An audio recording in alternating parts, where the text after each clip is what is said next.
വീണ്ടും നമുക്ക് ഒരുമിച്ച് നമ്മുടെ കർത്താവിനെ ആരാധിക്കുവാനും മഹത്വപ്പെടുത്തുവാനും ഇന്നത്തെ ഈ വൈകുന്നേര സമയം ഇങ്ങനെ ഈ ഭവനത്തിൽ ഉപയോഗപ്പെടുവാൻ ദൈവം സഹായിച്ചു. ദൈവത്തെ സ്തുതിക്കുന്നു, സ്തോത്രം ചെയ്യുന്നു.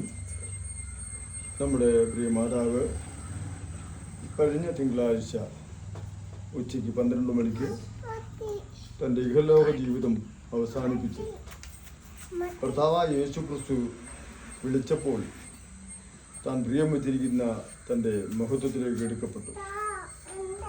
ഇന്ന് ആ പ്രിയ മാതാവിൻ്റെ ആ യാത്രയോട് ബന്ധപ്പെട്ട് നമ്മുടെ ഭവനത്തിലായിരിക്കുന്ന പ്രിയപ്പെട്ടവരുടെ ആശ്വാസത്തിന് വേണ്ടിയുള്ള ഒരു പ്രാർത്ഥനാ മീറ്റിംഗാണ് നാം ഒരുമിച്ച് ഇവിടെ കൂടി വരുവാനിടയായി തീർന്നിരിക്കുന്നത്.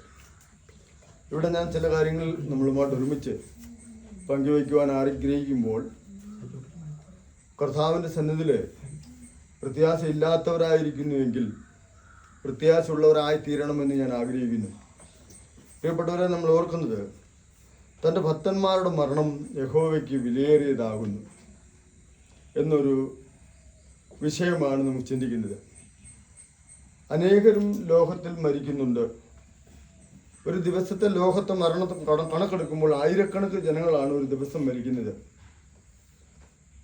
ഈ മരിക്കുന്നവരെല്ലാവരും ദൈവത്തിന് പ്രസാദകരമല്ല. അനേക വ്യക്തികൾ മരിക്കുന്ന ദൈവത്തിന് ദുഃഖമാണ്.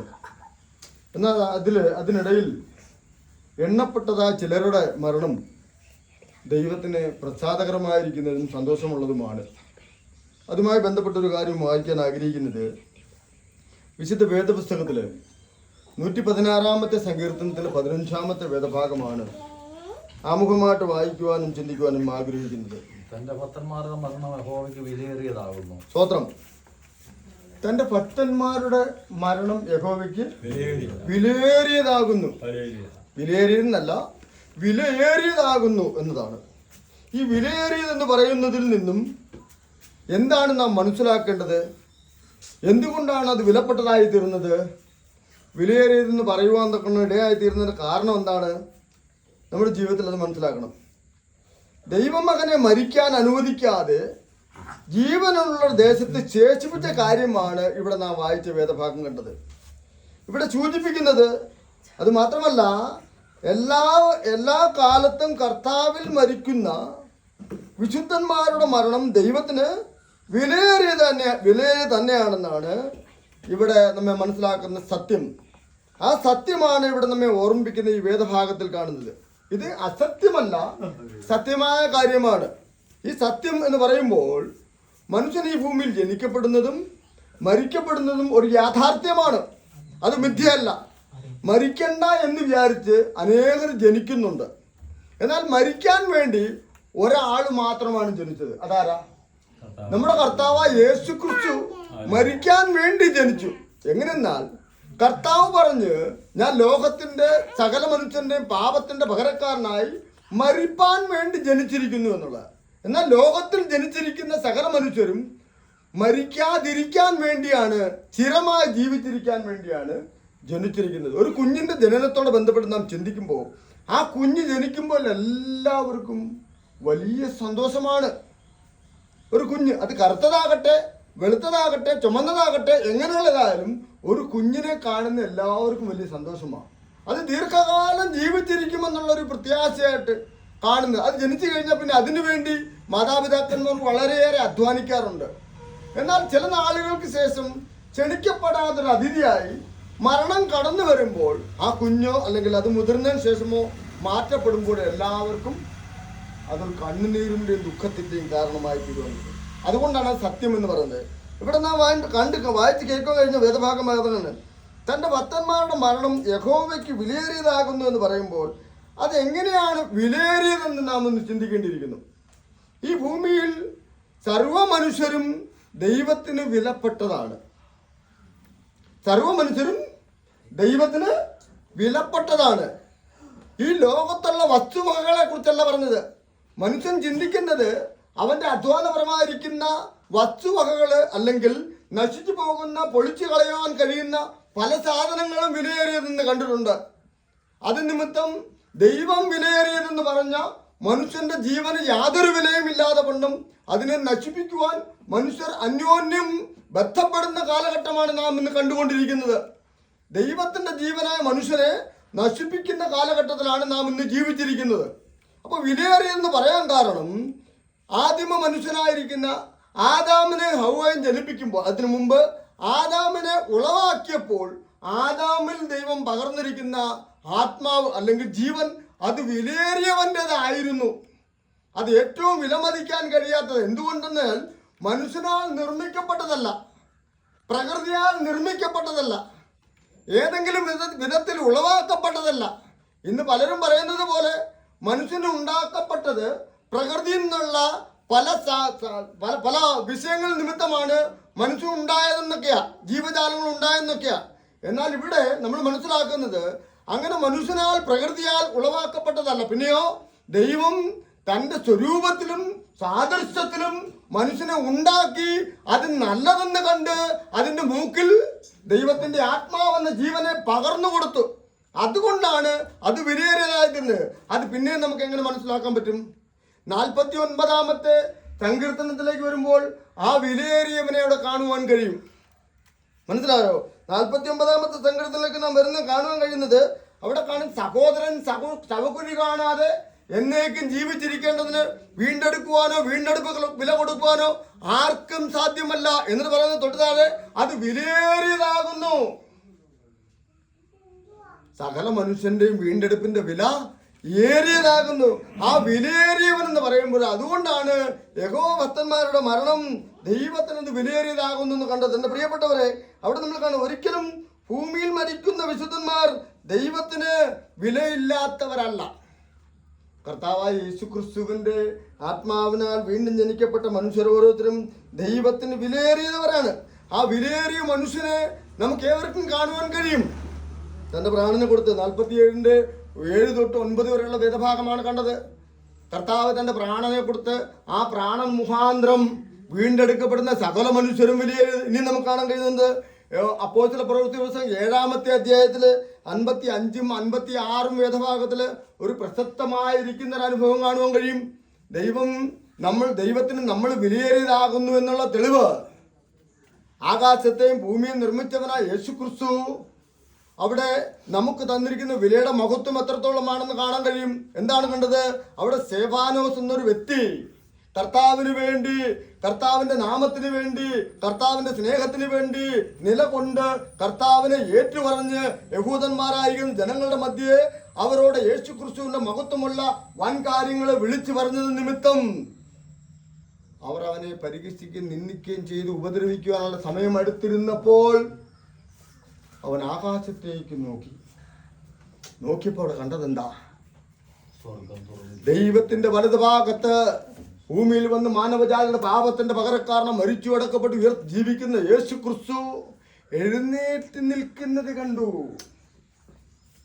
തന്റെ പ്രാണനെ സ്വീകരിക്കുവാൻ താൻ മരിക്കപ്പെടുവാൻ പോകുകയാണ്. മരിക്കപ്പെടുവാൻ പോകുന്നതിന് മുമ്പ് തന്റെ ആത്മാവിനെ ദൈവസന്നിധിയിൽ സ്വീകരിക്കപ്പെടുവാൻ, ആനയിക്കപ്പെടുവാൻ വളരെ വിലപ്പെട്ടവനായിരിക്കുന്നു എന്ന് തെളിയിക്കുന്നതായിരിക്കുന്ന വിഷയം. അവിടെ സ്തെഫാനോസ് മരിക്കുവാൻ പോകുമ്പോൾ കർത്താവ് സ്വർഗത്തിൽ എഴുന്നേറ്റ് നിന്നുകൊണ്ട് ആ സ്തെഫാനോസിനെ സ്വീകരിക്കുന്നതാണ് കാണുന്നത്. അതുകൊണ്ട് എൻ്റെ പ്രിയപ്പെട്ടവരെ, ഇന്ന് നാം ഈ ഭവനത്തിൽ വന്നിരിക്കുമ്പോൾ നമ്മുടെ പ്രിയ മാതാവ് ദൈവത്തിന് വിലയേറിയതായിരുന്നു.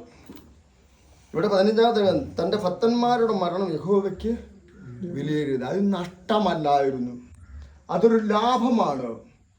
മനുഷ്യനെല്ലാവരും ലോകത്തിൽ ലാഭക്കച്ചവടം ചെയ്യാനിരിക്കുമ്പോൾ അവൻ്റെ ജീവിതം ദൈവത്തെ കൂടാതെ, ക്രിസ്തുവിനെ കൂടാതെ മരിക്കപ്പെടുമ്പോൾ അതൊരു തീരാ നഷ്ടമായിരിക്കുമ്പോൾ അതിൻ്റെ മധ്യത്തിൽ കഴിഞ്ഞ കാലങ്ങളിൽ യേശു ക്രിസ്തുവിനെ എൻ്റെ രക്ഷകനും കർത്താവുമായി സ്വീകരിച്ച് തൻ്റെ കഷ്ടതകളിലും ബുദ്ധിമുട്ടുകളിലും പ്രയാസങ്ങളിലും ഒരുപോലെ എൻ്റെ കർത്താവിനെ ആരാധിച്ച് മഹത്വപ്പെടുത്തണമെന്നുള്ളതും ദൈവത്തിൻ്റെ സന്നിധിയിൽ ദൈവത്തിന് സ്തുതി സ്തോത്രയാഗങ്ങൾ അർപ്പിച്ച് ദൈവകൽപ്പന അനുസരിച്ച് ജീവിക്കണമെന്നുള്ളതും ഒരു ഭക്തയായിരിക്കുന്ന പ്രിയ നിർമ്മലാമ്മച്ചി അതനുസരിച്ച് നിമിത്തം തന്റെ മരണസമയത്ത് ആത്മാവിനെ സ്വീകരിക്കുവാൻ സ്വർഗത്തിലെ ദൈവം എഴുന്നേറ്റ് നിന്ന് തന്റെ ഭക്തയുടെ മരണം വിലയേറിയതായി കണ്ട് തന്റെ സന്നിധിയിലേക്ക് സ്വീകരിച്ചിരിക്കുന്ന ഒരു അനുഭവത്തെയാണ് കണ്ടത്.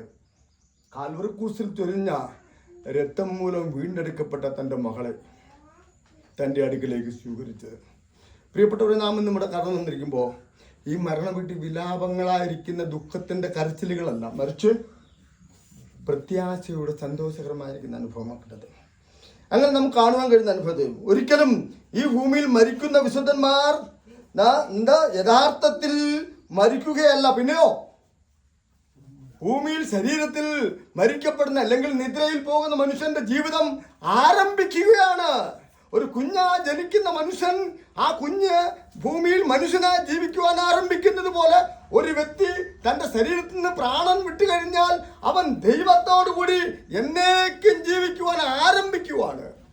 അതൊരു ആരംഭമായിരുന്നു. കഴിഞ്ഞ തിങ്കളാഴ്ച പ്രിയ മാതാവ് ദൈവത്തോടുകൂടി കളങ്കമില്ലാത്ത, പാപമില്ലാത്ത, വേദനയില്ലാത്ത, ദുഃഖമില്ലാത്ത, നിലവിളിയില്ലാത്ത, പരദൂഷണമില്ലാത്ത, മറ്റ് ഇത്യാദി പാപ സ്വഭാവങ്ങളില്ലാത്ത സ്വർഗത്തിന്റെ സന്നിധിയിൽ ജീവിക്കുവാൻ ആരംഭിച്ചു. മനസ്സിലായോ? കർത്താവിനെ രക്ഷകനും കർത്താവിനെ സ്വീകരിച്ച് രക്ഷിക്കപ്പെട്ടവരുടെ ജീവിതം ഈ കഷ്ടാനുഭവങ്ങളിൽ നിന്ന് ഇവിടെ നിന്ന് മാറ്റപ്പെട്ടു പോയാൽ അവരുടെ ജീവിതം കർത്താവിൽ ആരംഭിക്കുവാണ്. അതുകൊണ്ടാണ് പൗലോസ് ചില കാര്യം നമ്മൾ ഓർക്കുന്നത്. അതിൻ്റെ ഒരു റിഹേഴ്സലാണ് ഇപ്പോൾ നമുക്ക് ഈ ഭൂമിയിൽ കാണാൻ കഴിയുന്നത്. ഞാൻ കർത്താവിനോട് നിത്യകാലം ജീവിക്കാൻ പോകുക എന്നുള്ളതിൻ്റെ റിഹേഴ്സലാണ് ഈ ഭൂമിയിൽ വിശുദ്ധ ജീവിതം. പാപം കൂടാതെ ജീവിക്കണമെന്നുള്ള ആഗ്രഹം, മനുഷ്യനെ ദ്രോഹിക്കാതെ, മനുഷ്യനെ വേദനിപ്പിക്കാതെ, മനുഷ്യനെ പറ്റിക്കാതെ, ലഹരി ഉപയോഗിക്കാതെ, സമാധാനം ഇല്ലാത്തവർക്ക് സമാധാനം കൊടുത്തുകൊണ്ട് നല്ല മാർഗത്തിൽ ജീവിക്കുന്നതിൻ്റെ ഒരു നിഴല് അല്ലെങ്കിൽ റിഹേഴ്സലാണ് ഇവിടെ കാണുന്നത്. ആ റിഹേഴ്സൽ ജീവിതം പൂർണ്ണമാക്കുന്നതാണ് നമുക്ക് ഫിലിപ്പിയ ലേഖനത്തിന്റെ 1-ാം അധ്യായത്തിൽ 21-ാമത്തെ വേദഭാഗത്തില് അപ്പോസ്തലനായ പൗലോസ് നമ്മെ ഒരു കാര്യം ഓർമ്മിപ്പിക്കുന്നുണ്ട്. എനിക്ക് ജീവിക്കുന്നത് ക്രിസ്തുവും മരിക്കുന്നത് ലാഭവും എന്ന്. എന്തിനാ അങ്ങനെ പറഞ്ഞു? നമ്മളെല്ലാവരും മരിക്കുന്നത് ലാഭം എന്നാണ് പറയുന്നത്, അല്ല ജീവിക്കുന്നത് ലാഭം എന്നാണ് പറയുന്നത്.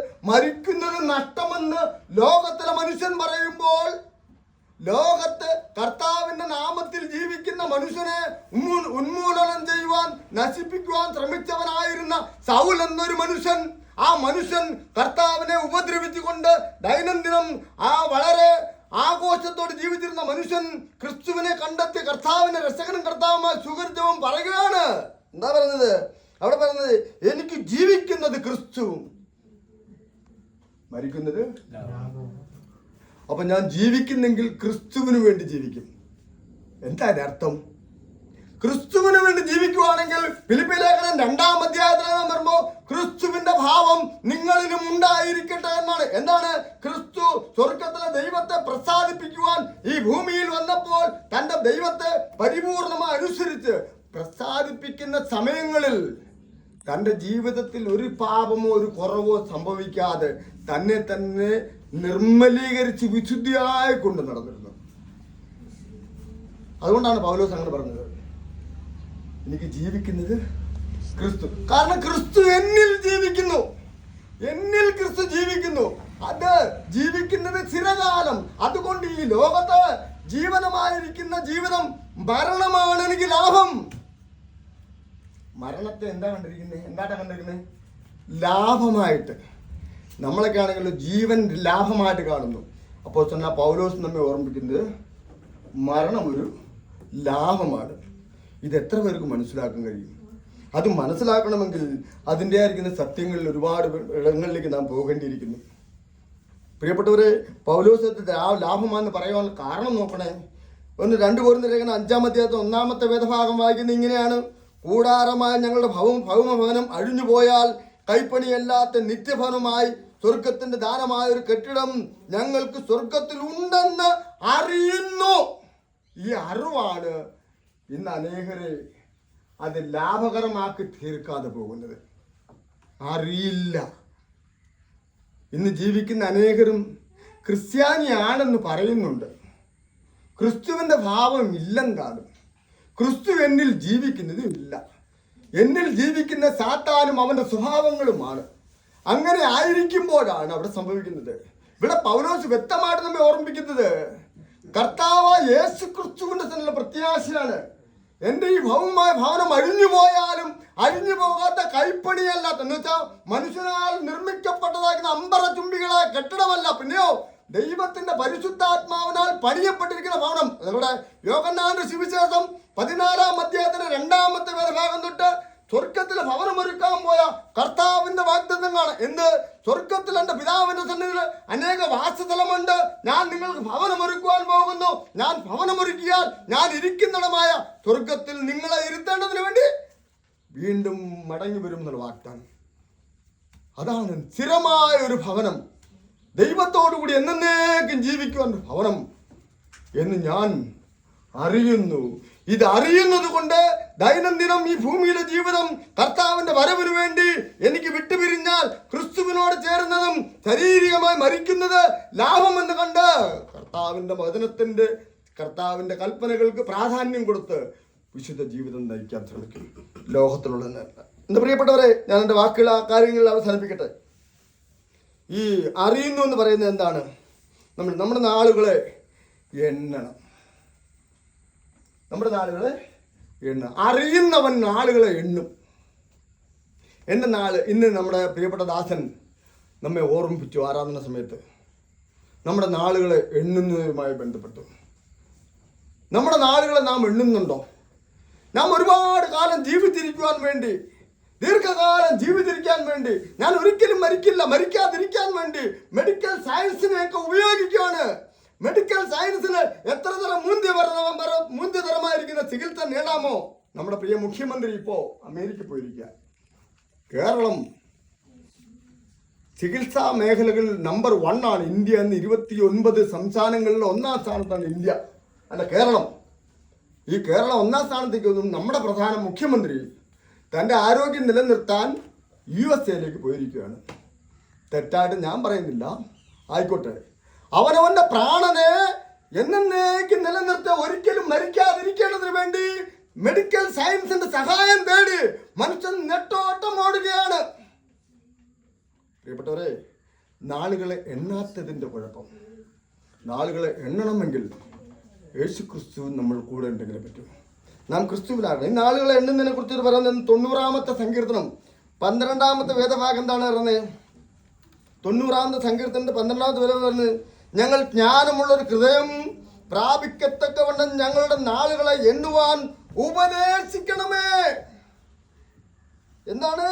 ഞങ്ങൾ ജ്ഞാനമുള്ളൊരു ഹൃദയം പ്രാപിക്കത്തക്കവണ്ണം ഞങ്ങളുടെ നാളുകളെ, ജ്ഞാനമുള്ളൊരു ഹൃദയം പ്രാപിക്കണം. ഇന്ന് ഈ ഭൂമിയിൽ അത് സാധ്യമല്ല. ആ പൂർണ്ണ ജ്ഞാനത്തിൽ, ക്രിസ്തുവാകുന്ന ജ്ഞാനത്തിൽ പൂർണ്ണമായി തീരുവാൻ എൻ്റെ നാളുകളെ ഞാൻ എണ്ണി എണ്ണി എണ്ണി ഓരോ ദിവസവും മുന്നേറിക്കൊണ്ടിരിക്കുവാണ്. നാളത്തെ ദിവസം എനിക്കുണ്ടോ എന്ന് എനിക്കറിയില്ല. ഇന്നത്തെ ദിവസം എൻ്റെ അവസാനത്തെ ദിവസമാണ്. ഇന്ന് രാത്രി ഞാൻ നിദ്രയിലേക്ക് പ്രവേശിക്കുമ്പോൾ എനിക്കറിയില്ല. ഇന്ന് രാത്രി ഞാൻ നിദ്രയിലേക്ക് പ്രവേശിച്ച നാളത്തെ പ്രഭാതം ഞാൻ എഴുന്നേൽക്കുമോ എന്ന് ഞാൻ അറിയുന്നില്ല. എന്നാൽ ഒന്ന് ഞാൻ അറിയുന്നു, എൻ്റെ കർത്താവ് അങ്ങ് മധ്യാകാശത്ത് വരുമെന്നുള്ള വാഗ്ദാനം എനിക്ക് നൽകപ്പെട്ടിരിക്കുമ്പോൾ ഞാൻ കർത്താവിൻ്റെ വരവിന് വേണ്ടി കാത്തിരിക്കുന്നത് കൊണ്ട് അവിടുത്തെ കാഹള ശബ്ദം കേൾക്കുമ്പോൾ ഞാൻ അവിടുത്തെ നാമത്തിൽ ഭൂമിയിൽ നിന്ന് മാറ്റപ്പെട്ട് മരിച്ചു കർത്താവിന് വേണ്ടി കാത്തിരിക്കുന്നുവെങ്കിൽ ഞാൻ മുമ്പേ ഉയർക്കപ്പെടും. ഇല്ല എങ്കിൽ എൻ്റെ പ്രാണൻ അവിടുത്തോട് രൂപാന്തരപ്പെട്ട് ഉയർക്കുമെന്ന് ഞാൻ അറിയുന്നു. അതുകൊണ്ട് എന്നെ നീതീകരിക്കപ്പെട്ടവരായി ഇന്ന് രാത്രിയിൽ എന്നെ ഉറക്കണമേ എന്ന് പ്രാർത്ഥിക്കുവാൻ നമുക്ക് കഴിയും. അതാണ് ദൈവം നമ്മളിന്ന് ആഗ്രഹിക്കുന്നത്. നമ്മുടെ നാളുകളെ ഓരോ നിമിഷങ്ങളും എണ്ണണം. ജ്ഞാനമുള്ളൊരു ഹൃദയം, ജ്ഞാനമുള്ളൊരു ജീവിതം എന്ന് വെച്ചാൽ ക്രിസ്തുവിനോട് ചേർന്നുള്ളൊരു ജീവിതം, നിത്യകാലം ദൈവത്തോട് ജീവിക്കുവാനുള്ള ആ നാളുകൾക്ക് വേണ്ടി കാത്തിരിക്കുവാണ് ഞാൻ. നിങ്ങൾ ആരെങ്കിലും അങ്ങനെയാണോ? അങ്ങനെ ഇല്ലാത്തവരാരെങ്കിലും ഉണ്ടോ? എൻ്റെ പ്രിയപ്പെട്ടവരെ, അങ്ങനെയുള്ളൊരു അനുഭവമാണ് നമുക്ക് കാണുവാൻ കഴിയുന്നത്. അങ്ങനെ എണ്ണുക എന്നൊരു ശ്രമകരമായ ഒരു കാര്യമാണ്, വലിയ പ്രയാസമുള്ള കാര്യങ്ങളാണ്. ഈ എണ്ണുന്നതിനോട് ബന്ധപ്പെട്ട് പല കാര്യങ്ങളും കാണുവാൻ കഴിയുന്നുണ്ട്. എന്താണ്? ഇനി ദാനിയേലിന്റെ പുസ്തകത്തിലേക്ക് ഒന്ന് വരുമ്പോൾ കാണുന്നത് എന്താണ്? ദാനിയേലിന്റെ പുസ്തകം 5-ാം അധ്യായത്തില് 26-ാമത്തെ വേദഭാഗം 27-ാമത്തെ വേദഭാഗം നിർത്തി. അവിടെ ഒരു രാജാവിന്റെ അനുഭവത്തോട് ബന്ധപ്പെട്ട് അവിടെ രാജാവ് ഇസ്രായേൽ മക്കളുടെ പാനപാത്രങ്ങൾ അവരുടെ ആ രാജാവിന്റെ അപ്പൻ കൊണ്ടുവന്നത് അവിടുത്തെ വിരുന്നുവാഴി സമയങ്ങളിൽ അത് ഉപയോഗിക്കപ്പെടുമ്പോൾ ആ രാജാവിന്റെ നാളുകളെ എണ്ണപ്പെട്ട അനുഭവത്തിൽ അവിടെ വെളിപ്പെടുത്തുന്നത്. എന്ന് വായിച്ചേ, ദാനിയേലിന്റെ പുസ്തകം 5:26. കാര്യത്തിന്റെ അർത്ഥമാവിയത് മെന എന്ന് വെച്ചാൽ ദൈവം നിന്റെ രാജ്യത്വം എണ്ണി അതിന് അന്തം വരുത്തിയിരിക്കുന്നു. അവിടെ അദ്ദേഹത്തിന്റെ നാളുകളെ എണ്ണപ്പെട്ടിരിക്കുന്നു. തന്റെ രാജസ്ഥാനത്ത് നിന്ന് തന്നെ നീക്കം ചെയ്യുന്നത് മാത്രമല്ല, തന്റെ പ്രാണനിൽ നിന്ന് തന്നെ നീക്കപ്പെടുന്ന ദൈവം എണ്ണപ്പെട്ടിരിക്കുകയാണ്. എന്തുകൊണ്ടെന്നറിയാമോ എണ്ണിയത്? ഇനി തൊട്ട് താഴെ അടുത്തത് കാണുന്നുണ്ട്. 1 ദിനവൃത്താന്ത പുസ്തകം 21-ാം അധ്യായത്തില് അതിന്റെ 1-ാമത്തെ വേദഭാഗം എന്താണ്? ദാവീദിന്റെ മനസ്സിൽ പിശാച് ഇസ്രായേൽ മക്കളെ എണ്ണുവാൻ തോന്നിപ്പിച്ചു. എന്തുകൊണ്ടാ? എന്റെ നാളുകളെ ഇല്ലെങ്കിൽ, നമ്മുടെ നാളുകളെ ഇല്ലെങ്കിൽ, കർത്താവിൽ ജീവിക്കാതെ, തന്റെ നാളുകളെ എണ്ണാതെ, സ്വന്തം ആത്മീയ ജീവിതത്തെ പരിശോധിക്കാതെ, ക്രിസ്തുവിന്റെ രക്തത്താൽ വീണ്ടും ജനിക്കപ്പെട്ട് കർത്താവിന് വേണ്ടി ഒരുക്കപ്പെട്ട് മാറ്റപ്പെടാതെ തനിക്ക് ബോധിച്ചതുപോലെ ജീവിക്കുമ്പോൾ, എന്റെ നാളുകളെ ഞാൻ എണ്ണി എണ്ണി ജീവിക്കാതിരിക്കുന്ന സമയങ്ങളിൽ എന്റെ നാളുകളെ ദൈവം എണ്ണുന്നൊരു ദിവസമുണ്ട്. നിന്റെ നാളുകൾ ചുരുക്കുന്ന ഒരു ദിവസമുണ്ട്. ആ ചുരുക്കത്തെ കുറിച്ചാണ് പറഞ്ഞിരിക്കുന്നത്. ആ രാജാവിന്റെ നാളുകളെ ദൈവം എണ്ണി. ഇനി ഇത്ര ദിവസം നിനക്ക് രാജസ്ഥാൻ തൊട്ട് ദാവീദിന്റെ ജീവിതത്തിലേക്ക് വരുമ്പോഴും ദൈവം കൂടാതെ പിശാച് അവന്റെ നാളുകളെ എണ്ണി. ദൈവം എണ്ണുന്നുണ്ട്, പിശാചും എണ്ണുന്നുണ്ട്. രണ്ട് കാര്യം ഓർക്കണേ. യേശുക്രിസ്തുവിൽ ജീവിക്കുന്നവരുടെ നാളുകളെ ദൈവം എണ്ണുന്നുണ്ട്, യേശുക്രിസ്തുവിൽ കൂടാതെ ജീവിക്കുന്നവരുടെ നാളുകളെ പിശാചും എണ്ണുന്നുണ്ട്. കാരണം ക്രിസ്തുവിന്റെ രക്തത്താൽ പാപം കഴുകി ശുദ്ധീകരിക്കപ്പെടാതെ ലോകത്തിന്റെ മറ്റു പല മാർഗങ്ങളിൽ, മറ്റു പല ആചാരങ്ങളിൽ അനുസരിച്ചുകൊണ്ട് ക്രിസ്ത്യാനികൾ എന്ന് പറയുകയോ മറ്റു മതസ്ഥരായി ജീവിക്കുക ചെയ്യുന്നവരുടെ ജീവിതം പിശാചിന്റെ കരങ്ങളിലാണ്. എന്നാൽ യേശു ക്രിസ്തുവിന്റെ രക്തത്താൽ പാപം മോചിക്കപ്പെട്ടവര്, അവരുടെ ജീവിതം ക്രിസ്തുവിന്റെ കയ്യിലാണ്. അവരുടെ നാളുകൾ കർത്താവിന് വേണ്ടി ഫലം കായ്ക്കാതെ വണ്ണം അവർക്ക് തോന്നിയ പോലെ ജീവിച്ചു കഴിഞ്ഞാൽ അവരുടെ നാളുകൾ ദൈവമെണ്ണും. അതിനെ കൂടാതെ ജീവിക്കുന്നവരുടെ നാളുകൾ പിശാചെണ്ണും. അവിടെ വായിക്കുന്നത് അവരുടെ തലവിട. ക്രിസ്തുവിനെ കൂടാതെ മരിക്കുന്നവരോട് പോകും. പിശാചിനും അവന്റെ ദൂതന്മാർക്കും ഒരുക്കിയിരിക്കുന്ന നരകത്തിൽ പോകും. കർത്താവിനെ കൂടാതെ ആരെങ്കിലും ഈ ഭൂമുഖത്തുനിന്ന് മാറ്റപ്പെടുന്നെങ്കിൽ അവർ പിശാചിനും അവന്റെ ദൂതന്മാർക്കും ഒരുക്കിയിരിക്കുന്ന നരകത്തിൽ പോകും. നരകം മനുഷ്യർക്കുള്ളതല്ല, നരകം മനുഷ്യർക്ക് വേണ്ടി ഒരുക്കിയതല്ല, പിശാചിനും അവന്റെ ദൂതന്മാർക്കും വേണ്ടി ഒരുക്കിയിരിക്കുന്നതാണ്. ദൈവം ഒരിക്കലും മനുഷ്യന് നരകം ഒരുക്കുക. എന്നാൽ മനുഷ്യൻ അവന്റെ മരണത്തോടുകൂടി, എന്ന് വെച്ചാൽ ഈ ശരീരത്തിൽ നിന്ന് അവന്റെ ആത്മാവ് പ്രാണൻ വേർപെടുന്നത് വരെ ആ മനുഷ്യനെ സ്നേഹിച്ചു കൊണ്ടിരിക്കുന്ന കർത്താവിന്റെ രക്തത്താൽ ശുദ്ധീകരണം പ്രാപിക്കാതെ ആരെങ്കിലും മരിക്കപ്പെടുന്നെങ്കിൽ അവൻ തീർച്ചയായിട്ടും പിശാചിന് ഒരുക്കിയിരിക്കുന്ന നരകത്തിൽ പോകും. അതുകൊണ്ടാണ് അവിടെ അങ്ങനെ എഴുതിയിരിക്കുന്നത്. അതുകൊണ്ട് നമ്മുടെ ജീവിതത്തിൽ നാം വ്യക്തമായിട്ട് ആ കാര്യങ്ങളെ മനസ്സിലാക്കണം. അവിടെ നാം വായിച്ചു കേട്ട 1 ദിനവൃത്താന്തമൊക്കെ അങ്ങനെയാണ് നമുക്ക് കാണാൻ പറ്റുന്നത്. ഇനി ഇതിനൊരു പരിഹാര മാർഗമുണ്ടല്ലോ. പിശാചിന് ഒരുക്കിയിരിക്കുന്ന നരകത്തിൽ പോകാതിരിക്കേണ്ടതിന് ദൈവം ഒരു പരിഹാര മാർഗം ഒരുക്കിയിട്ടുണ്ട്. അങ്ങനെ ആരെങ്കിലും സ്വീകരിക്കാതെ ഉണ്ടോ? നമ്മളൊക്കെ പല മതവിഭാഗങ്ങളിൽ യാത്ര ചെയ്യുന്നത്. മതമല്ല, ഇവിടെ ക്രിസ്തു മാർഗത്തെക്കുറിച്ചാണ് പറയുന്നത്. മനുഷ്യനാണ് മതമാർഗങ്ങൾ ഉണ്ടാക്കിയിരിക്കുന്നത്. ദൈവം നിർമ്മിച്ചത് മനുഷ്യനെയാണ്. ഒരു ശരീരം, ഒരു രക്തം, ഒരു ജീവനായിരിക്കുന്ന മനുഷ്യനാണ് പല മാർഗങ്ങളായിട്ട് ഉണ്ടാക്കിയിരിക്കുന്നത്. അവർ ആ മാർഗങ്ങളിൽ പള്ളിയിൽ പോകുന്നവർക്ക് മാമോദിസ പാപമോചനത്തിന്റെ പരിഹാര മാർഗമെന്ന് പഠിപ്പിക്കപ്പെടുന്നു. എന്നാൽ വിശുദ്ധ വേദ പുസ്തകത്തിൽ 66 പുസ്തകങ്ങളിൽ എവിടെ പരിശോധിച്ചാലും അങ്ങനെ ഒരു സംഭവമേ കാണാൻ കഴിയുന്നില്ല. പിന്നെ യോഹന്നാന്റെ സുവിശേഷം 1-ാം അധ്യായത്തിന്റെ 12-ാമത്തെ വേദഭാഗം എന്താണ് എഴുതിയിരിക്കുന്നത് അറിയാമോ? അവനെ കൈക്കൊണ്ട് അവന്റെ നാമത്തിൽ വിശ്വസിക്കുന്ന ഏവർക്കും ദൈവ മക്കളാകാൻ അധികാരം കൊടുത്തു. കാൽവരി ക്രൂശിൽ മാനവജാതിയുടെ പാപത്തിന്റെ പകരക്കാരനായി പരിപൂർണമായ ദൈവത്തിന് വില കൊടുത്ത് മരിച്ചു അടക്കപ്പെട്ട് 3-ാം നാൾ ഉയർത്തെഴുന്നേറ്റ കർത്താവ് പറയുവാണ്, സർവ്വ ലോക മനുഷ്യർക്കും, കറുത്തവനോ വെളുത്തവനോ ചുമന്തവനോ ഏതവനോ ആകട്ടെ, അവൻ വിദ്യാഭ്യാസമുള്ളവനോ ഇല്ലാത്തവനാകട്ടെ, ഏത് തരം ആളായിരുന്നാലും എല്ലാവർക്കും വേണ്ടി നൽകുവാൻ കൊണ്ട് സമ്പന്നനായിട്ട് അവൻ നിൽക്കുന്നുണ്ട്. അതാണ് യോഹന്നാന്റെ സുവിശേഷം 3:16 പറയുന്നത് എന്താണ്? തന്റെ ഏകജാതനെ പുത്രനെ വിശ്വസിക്കുന്ന ഏവനും നശിച്ചു പോകാതെ നിത്യജീവൻ പ്രാപിക്കേണ്ടതിന് വേണ്ടി ദൈവം അവനെ നൽകുവാൻ തക്കവണ്ണം അത്രയ്ക്ക് സ്നേഹിച്ചു. എത്രയ്ക്ക്? ഈ വിലയേറിയ സ്നേഹം, തന്റെ പ്രാണനെ ഒഴിച്ചു കളയുന്നത് വരെ, തകർത്ത് കളയുന്നത് വരെയുള്ള സ്നേഹം. ആരോടെ? എന്നോട്, നിങ്ങളോട്. പ്രപഞ്ചമുള്ള. അതുകൊണ്ട് എൻ്റെ പ്രിയപ്പെട്ടവരെ, അവനെ കൈക്കൊണ്ട് അവന്റെ നാമത്തിൽ വിശ്വസിക്കുന്ന ഏവർക്കും പുത്രന്റെ രക്തം മൂലം പ്രായശ്ചിത്തം ഒരുക്കപ്പെട്ടിട്ടുണ്ട്. എന്തുകൊണ്ടത് പറയാൻ കാരണം? സർവ്വലോക മനുഷ്യരും പാപികളാണ്. റോമാലേഖനം 3-ാം അധ്യായത്തിന്റെ 23-ാമത്തെ വേദഭാഗം എന്താണ് എഴുതിയെന്ന് അറിയാമോ? ഒരു വ്യത്യാസവുമില്ല, എല്ലാവരും പാപം ചെയ്ത് ദൈവ തേജസ് നഷ്ടപ്പെട്ടവരായി തീർന്നു. എല്ലാവരും പാപം ചെയ്ത് ദൈവത്തെ എന്നിങ്ങനെ അറിയാം. എല്ലാവരും പാപം ചെയ്തു. നമ്മുടെ കുഞ്ഞുങ്ങൾ ആരെങ്കിലും വളർന്നു വന്ന ആ കുഞ്ഞുങ്ങളെ പാപം പഠിപ്പിക്കുന്ന ഗുരുകുലങ്ങളുണ്ടോ? വിദ്യാഭ്യാസ പ്രസ്ഥാനങ്ങളുണ്ടോ? അവർ ആരെങ്കിലും കള്ളം പറയാൻ പഠിപ്പിക്കണോ? ഒരു അമ്മയും അപ്പനും ഉണ്ടായിരുന്നു. ആ കുഞ്ഞിനോട് പറയാം, മക്കളെ ഈ സാധനം കൈകൊണ്ട് തുടർന്ന് എടുക്കരുത്, അത് എടുത്തു കഴിഞ്ഞാൽ നിനക്ക് അപകടമാണെന്ന് പറഞ്ഞ് അവിടെ വെച്ചിട്ട് ആ കുഞ്ഞിനോട് പറഞ്ഞിട്ട് പോകുമ്പോൾ അടുത്ത നിമിഷം അവർ മടങ്ങി വരുമ്പോൾ ആ സാധനം വെച്ച സ്ഥലത്തില്ല, അപ്പുറത്തെ സ്ഥലത്തിരിക്കുവാണ്. ആ 2.5 വയസ്സുള്ള കൊച്ചിനോട് ചോദിച്ചു, ഇത് ആരാ എടുത്തത്? ഇതെടുത്ത് അവിടെ കൊണ്ടുവച്ചത് ആരാണ്? എനിക്കറിയില്ല, ഞാനല്ല. ആരെങ്കിലും പറഞ്ഞു കൊടുത്ത കുഞ്ഞിന്? ഇല്ല. ജന്മനാ പാപം, ഏകനാൽ പാപവും പാപത്താൽ മരണവും ലോകത്തിലേക്ക് പ്രവേശിച്ചിരിക്കുന്നു. സകല ജനങ്ങളും അങ്ങനെ പാപികളായി തീർന്നു. പാപത്തിന്റെ ശമ്പളം മരണം. എവിടെ? റോമാലേഖനം 6:23. പാപത്തിന്റെ ശമ്പളം മരണം. ഏകനാൽ പാപവും പാപത്താൽ മരണവും ലോകത്തിൽ വന്നതുപോലെ ഏകനാൽ പാപമോചനത്താൽ നിത്യജീവനും യേശുക്രിസ്തു സകല ജനങ്ങൾക്കും വെളിപ്പെടുത്തി. എങ്ങനെ?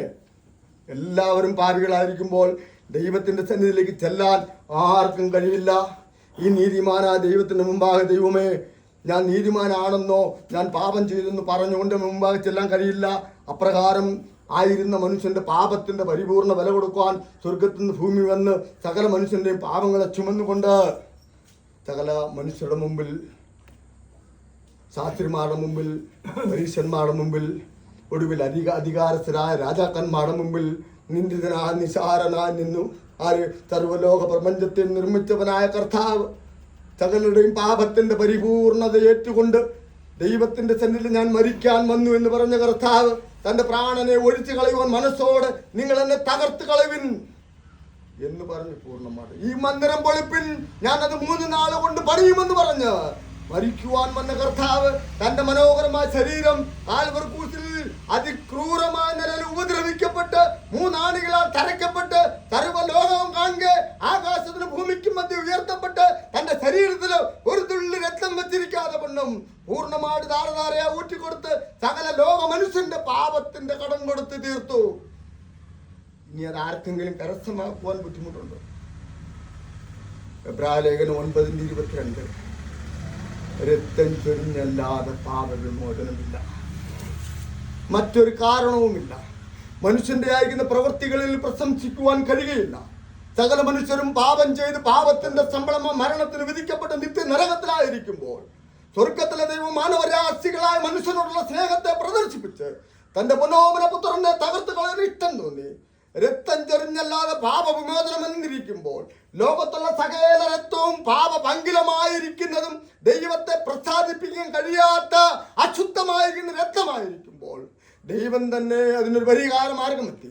തന്റെ പൊന്നോമന പുത്രനും പ്രിയനുമായിരിക്കും തന്റെ മടിയിലിരുന്ന തന്റെ പുത്രനെ തകർത്ത് കളയുവാൻ യഹോവയ്ക്ക് ഇഷ്ടം തോന്നി. ആ പുത്രന്റെ രക്തത്താൽ സകല ജനങ്ങൾക്കും പാപം പരിഹാരം കൊടുക്കുവാൻ അവൻ ഇഷ്ടം തോന്നി. അതുകൊണ്ടാണ് രക്തം ചൊരിഞ്ഞല്ലാതെ പാപവിമോചനമുള്ളൂ. എൻ്റെ പ്രിയപ്പെട്ടവരെ, ഞാൻ അവസാനിപ്പിക്കട്ടെ. മറ്റൊരു മാർഗവുമില്ല.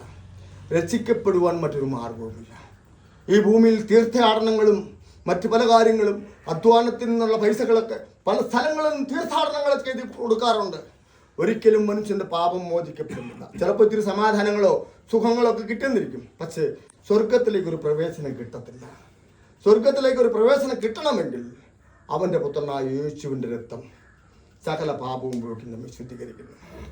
ഞാൻ പാപിയാണെന്ന് സമ്മതിക്കണം.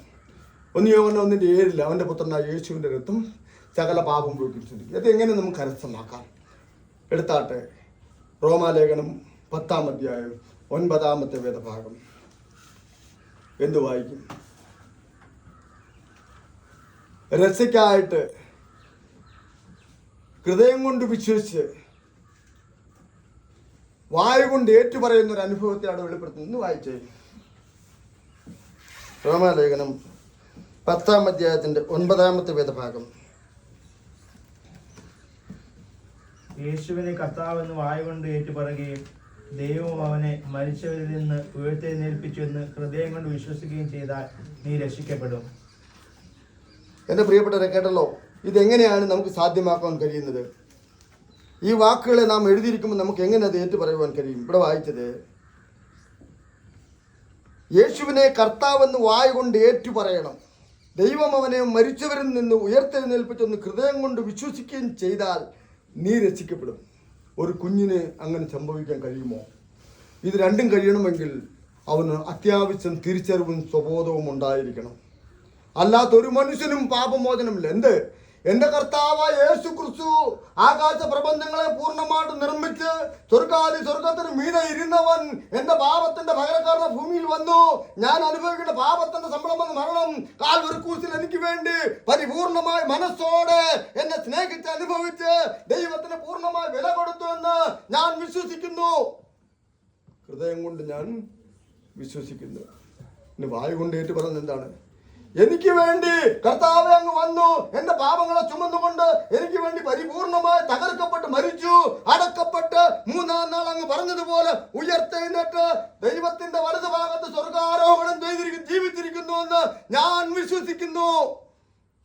ഇനി എന്ത് പറയണം? കർത്താവേ, പാപിയായ എന്നോട് കരുണ ഉണ്ടാകണം. അങ്ങയുടെ ചങ്കിലെ ചോരയാൽ എന്റെ പാപത്തെ കഴുകി ശുദ്ധീകരിച്ച് അവിടുത്തെ മകളാക്കി എന്നെ തീർക്കണമേ എന്ന് ആര് ഹൃദയത്തിന്റെ അന്തരംഗത്തിൽ നിന്ന് പാപബോധ്യമുണ്ടായിട്ട് ആ കർത്താവിന്റെ തിരുമുഖത്തേക്ക് നോക്കി പറയുവാൻ കഴിയുമോ, അവന് മാനസാന്തരവും പാപമോചനം നിമിത്തം നിത്യമായ ദൈവത്തോടുള്ള ജീവിതവും ദൈവം പ്രദാനം ചെയ്തിരിക്കുന്നു. മറ്റൊരു മാർഗവും ഇല്ല, ഒരു യാത്രയുമില്ല, ഒരു 10 പൈസ ചെലവില്ല, ഒരു 5 പൈസയുടെ ചായ കൊടുക്കണ്ട, ഒരു ഗ്ലാസ് വെള്ളം കൊടുക്കണ്ട, അരനാഴിക നടക്കണ്ട. എന്താ പ്രിയപ്പെട്ടവരെ, എന്നെ കേൾക്കുന്നവരെ, ആർക്കെങ്കിലും മനസ്സുണ്ടോ? ഈ കർത്താവ് പറഞ്ഞു, എൻ്റെ മകളെ, എനിക്ക് നിന്നെ രക്ഷിപ്പാൻ മനസ്സുണ്ട്. നിങ്ങൾക്ക് മനസ്സുണ്ടോ? എല്ലാവരുടെയും പാപത്തിന്റെ പകരക്കാരനെ മരിച്ചു അടക്കപ്പെട്ട് ജീവിക്കുന്ന കർത്താവ് ഇന്ന് ഓരോരുത്തരോടും ചോദിക്കുന്നു, എനിക്ക് മനസ്സുണ്ട്, നിങ്ങൾക്ക് മനസ്സുണ്ടോ? അങ്ങനെ യഹോവയുടെ ഭക്തന്മാരുടെ മരണം യഹോവയ്ക്ക് വിലയേറിയതായിത്തീരുന്നു. ഇന്ന് അങ്ങനെ ഒരു സന്തോഷത്തിൽ ഞങ്ങൾ ഓരോരുത്തരുമായിരിക്കുന്നു. പല സ്ഥലങ്ങളിലും ഞങ്ങൾ ജോലി ചെയ്യുന്നു, എല്ലാവർക്കും അറിയാം. എന്നാൽ ഞങ്ങളുടെ ജീവിതം കൊണ്ട് കർത്താവിനെ പ്രസാദിപ്പിക്കുവാൻ അല്പകാലം കഴിഞ്ഞാൽ, അല്പ ദിവസം കഴിഞ്ഞാൽ, അല്പ മണിക്കൂറുകൾ കഴിഞ്ഞാൽ ഈ പ്രിയ മാതാവ് പോയതുപോലെ ഞാനും ഒരു ദിവസം പോകും. ഞാൻ പ്രിയം വച്ചിരിക്കുന്ന എൻ്റെ മണവാളനെ, എൻ്റെ കർത്താവിനെ, എനിക്ക് വേണ്ടി പൂർണ്ണമായി വില കൊടുത്ത എൻ്റെ കർത്താവിനെ എനിക്ക് കാണണം. എനിക്ക് വേണ്ടി ആണക്കരങ്ങളേറ്റ കൈകാലുകളെ, എനിക്ക് വേണ്ടി കുന്തത്താൽ തുളയ്ക്കപ്പെട്ട ആ വിലാപ്പുറത്ത് എനിക്ക് കാണണം. ഇന്നെൻ്റെ ആഗ്രഹം അതാണ്. ആ ആഗ്രഹത്തിൽ ഞാൻ ജീവിക്കുന്നു. പ്രിയപ്പെട്ടവർ, എന്നിവിടെ കടന്നു വന്നവർ ആരെങ്കിലും അങ്ങനൊരു സമാധാനമില്ലാതെ മടങ്ങിപ്പോകരുത്. എന്നെ കേൾക്കുന്ന ആരും കർത്താവിന്റെ രക്തത്താൽ ശുദ്ധീകരണം പ്രാപിക്കാതെ പോകരുത്. മനുഷ്യൻ ഭൂമിയിൽ നിങ്ങളെ തെറ്റിക്കുവാൻ ശ്രമിക്കുന്നു, നിങ്ങളെ തകർത്ത് കളയുവാൻ ശ്രമിക്കുന്നു, നിങ്ങളെ നരകത്തിൽ കൊണ്ടുപോകാൻ സാത്താൻ ഓരോരുത്തരുടെയും മനസ്സിൽ തോന്നിപ്പിക്കുന്നു. ദിനവൃത്താന്തത്തിൽ നാം കണ്ടതുപോലെ ദാവീദിന്റെ ഹൃദയത്തിൽ ഇസ്രായേൽ മക്കളെ എണ്ണുവാൻ തോന്നിപ്പിച്ചതുപോലെ ഒടുവിൽ ദാവീദ് കടന്ന് നിലവിളിച്ചു. അത് ഫലമായിട്ട് ഇസ്രായേലിൽ 70,000 പേരെ യഹോവ കൊന്നു. ഇന്ന് അനേകരും അങ്ങനെ മരിക്കപ്പെട്ട് നിത്യ നരകത്തിലേക്ക് മാറ്റപ്പെട്ടുകൊണ്ടിരിക്കുവാണ്. എന്റെ പ്രിയരെ, വഞ്ചിക്കപ്പെട്ടു പോകരുത്. ലോകത്തിൽ നിങ്ങൾക്ക് മുമ്പുള്ള പല ഗുരുക്കന്മാരും നിങ്ങളെ സ്വർഗത്തിലേക്ക് എന്ന് പറഞ്ഞു യാത്ര അയക്കുമ്പോൾ നിങ്ങൾ നരകത്തിലാണ് പോകുന്നത്. വിശുദ്ധ വേദപുസ്തകം നിങ്ങളെ എന്താണ് പഠിപ്പിക്കുന്നത്? അതിൽ നിങ്ങൾ യാത്ര ചെയ്യുക. നിങ്ങൾ വഞ്ചിക്കപ്പെട്ടു പോകരുത്. അടുത്ത നിമിഷം ഞാൻ മാറ്റപ്പെടാം, പലരും മാറ്റപ്പെടാം. ഞാൻ പോകുന്നത് എവിടെയാണെന്ന് എനിക്ക് യാത്രയിൽ ലക്ഷ്യമുണ്ട്, യാത്രക്കാരന് ലക്ഷ്യമുണ്ട്. അവന്റെ കാലടി എങ്ങോട്ട്? ജീവന്റെ മാർഗത്തിലേക്കോ നാശകരമായ കുഴിയിലേക്കോ? എവിടെയാണെന്ന് നാം തന്നെ തിരഞ്ഞെടുക്കുക. എൻ്റെ കർത്താവായ യേശു ക്രിസ്തു സകല മനുഷ്യരുടെയും പാപത്തിന്റെ പകരക്കാരനെ മരിച്ചു അടക്കപ്പെട്ടു ജീവിക്കുന്ന കർത്താവ് ഓരോ വ്യക്തികളെയും വിളിക്കുന്നു. മക്കളെ, ഞാൻ നിനക്ക് വേണ്ടി പാപത്തിന്റെ പകരമായി മരിച്ചു അടക്കപ്പെട്ട് ജീവിക്കുന്നു. ഈ എൻ്റെ രക്തത്താൽ നിന്നെ ശുദ്ധീകരിപ്പാൻ എനിക്ക് മനസ്സാണ്. നിനക്ക് മനസ്സുണ്ടോ? ആർക്ക് ഈ കർത്താവിന് വേണ്ടി തൻ്റെ ഹൃദയം കൊടുക്കുവാൻ കഴിയും? ഈ കർത്താവിനെ തൻ്റെ സ്ത്രീകോവിലായിരിക്കുന്ന ഹൃദയത്തിൽ പ്രദർശിപ്പിക്കുവാൻ സ്ഥാനം ഒരുക്കി ഇരുത്തപ്പെടുവാൻ ആർക്കും മനസ്സാണോ, അവൻ ഇന്ന് മരിച്ചാൽ ആ നിമിഷം ക്രിസ്തുവിനോടുകൂടി മഹത്വത്തിൽ സ്വർഗത്തിൽ എടുക്കപ്പെടുമെന്ന് യാതൊരു സംശയവുമില്ല എന്ന് കാണുവാൻ കഴിയും. ദൈവം നിങ്ങളെ അനുഗ്രഹിക്കട്ടെ. ഇന്ന് ഈ ഭവനത്തിൽ കൂടി വന്ന എല്ലാ പ്രിയപ്പെട്ടവരും ദൈവം ധാരാളം അനുഗ്രഹിക്കട്ടെ. ഭവനത്തിലായിരിക്കുന്ന പ്രിയാപ്പത്തിനും സോമു സഹോദരനും മറ്റു ബന്ധുക്കൾക്കും ഒക്കെ ഇതൊരു പ്രത്യാശ അനുഗ്രഹമാണ്. അവരുടെ മാതാവിനെ അവർക്ക് കാണാം. കർത്താവിൻ്റെ മഹത്വത്തിൽ ഒരു നാൾ ഞങ്ങളും പോകുമ്പോൾ ക്രിസ്തുവിൽ ഞങ്ങൾക്ക് കാണാമെന്നൊരു പ്രത്യാശയുണ്ട്. അന്യോന്യൂടെ കൂടി വന്നിരിക്കുന്ന എല്ലാവരും ആ ഒരു പ്രത്യാശയുള്ളവരായി മടങ്ങിപ്പോകുവാൻ ദൈവം നിങ്ങളെ സഹായിക്കട്ടെ. യഹോവ ഭക്തന്മാരുടെ മരണം ദൈവത്തിന് വിലയേറിയതാകുന്നു. മനുഷ്യൻ വില കൽപ്പിച്ചില്ലെങ്കിലും ആരും കാണാൻ വന്നില്ലെങ്കിലും ദൈവത്തിന് വിലയേറിയതാണ് പ്രിയപ്പെട്ടവരെ. ദൈവത്തിന് വലിയ അടക്കമൊന്നും വേണ്ട, ധനവാന് കൊടുത്ത അടക്കമൊന്നും വേണ്ട, 12 അച്ഛന്മാരും അല്ലെങ്കിൽ ലോകത്തുള്ള പ്രധാനമന്ത്രി മുഖ്യമന്ത്രിമാരും ഒന്നും വരണ്ട, ആരും തിരിഞ്ഞു നോക്കണ്ട. യഹോവ ഭക്തൻ വഴിയിൽ കടന്ന് ആരാലും നോക്കപ്പെടാതെ മരിച്ചാലും സ്വർഗത്തിലെ ദൈവം എഴുന്നേറ്റ് നിന്നാണ് പ്രാണനെ സ്വീകരിച്ചു. സ്തെഫാനോസിന്റെ കൂടെ ആരുമില്ലായിരുന്നു. എല്ലാവരും ഒന്നടങ്കം ദൈവനാമം ദൂഷണം പറഞ്ഞു എന്ന് പറഞ്ഞുകൊണ്ട് അദ്ദേഹത്തെ എറിഞ്ഞു കൊന്നപ്പോൾ കർത്താവ് എഴുന്നേറ്റ് നിന്റെ മകനെ സ്വീകരിപ്പാൻ നാളെ ഞാനും അത് പ്രതീക്ഷിച്ച് കാത്തിരിക്കുന്നു. നിങ്ങൾക്കും ആ അനുഗ്രഹം ഉണ്ടാകട്ടെ എന്ന് ആശംസിച്ചുകൊണ്ട് എൻ്റെ വാക്കുകൾ നിർത്തുന്നു. ദൈവനാമം ഇന്നും എന്നേക്കും വാഴ്ത്തപ്പെടുമാറാകട്ടെ. ആമേൻ.